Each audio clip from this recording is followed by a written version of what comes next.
Depuis plusieurs années maintenant, l'extrême droite se structure au niveau européen et international en une grande internationale fasciste. Donc aujourd'hui, depuis Porto au Portugal, on riposte avec notre grand congrès fondateur de toutes les gauches radicales ici en Europe. C'est important de créer justement cette internationale progressiste qui s'incarne notamment au niveau des jeunes, puisque c'était l'occasion pour moi de représenter les jeunes insoumis auprès des autres organisations de jeunes. Et évidemment, quand on discute, on se rend compte qu'on a les mêmes grandes problématiques, à la fois la montée du fascisme dans nos pays qui menace directement les jeunes, notamment les jeunes femmes, les personnes racisées, mais aussi les questions de précarité étudiante, de coût du logement qui explose, du coût de l'alimentaire qui explose, et évidemment cette anxiété qui est tout à fait normale, qui est liée en fait à l'inaction de nos gouvernements face au dérèglement climatique. Donc évidemment c'est important de poser des pierres communes pour des politiques qui soient à la fois féministes, antifascistes et écologistes, et donc on a pu discuter de comment est-ce qu'on fait pour militer concrètement sur le terrain auprès des étudiants, auprès des jeunes,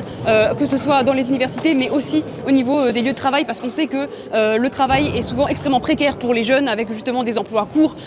et évidemment des risques au travail qui sont beaucoup plus élevés que chez les personnes plus âgées. Donc c'était important de discuter de ça. On a pu être ensemble tout le week-end et c'était aussi l'occasion pour nous de nous rendre ensemble à un rassemblement, à une veillée pour Gaza et pour dénoncer le génocide en cours, parce que ça fait évidemment partie de nos gros points communs, le fait de ne pas trembler quand il s'agit de dénoncer ce qui se passe à Gaza, quand il s'agit de dire ce qui s'y passe, à savoir un génocide perpétré par Netanyahou, qui est un dirigeant d'extrême droite qu'aujourd'hui personne n'arrête, et surtout pas les gouvernements occidentaux. Donc c'est important pour nous, en tant que ELA, de dire que nous condamnons la politique de Netanyahou et que nous demandons immédiatement la fin du blocus. Nous demandons la libération des 3 derniers membres de l'équipage de la flottille de la liberté. Et évidemment, nous demandons que les gouvernements agissent concrètement et réellement, pas seulement à travers les mots, contre le génocide à Gaza.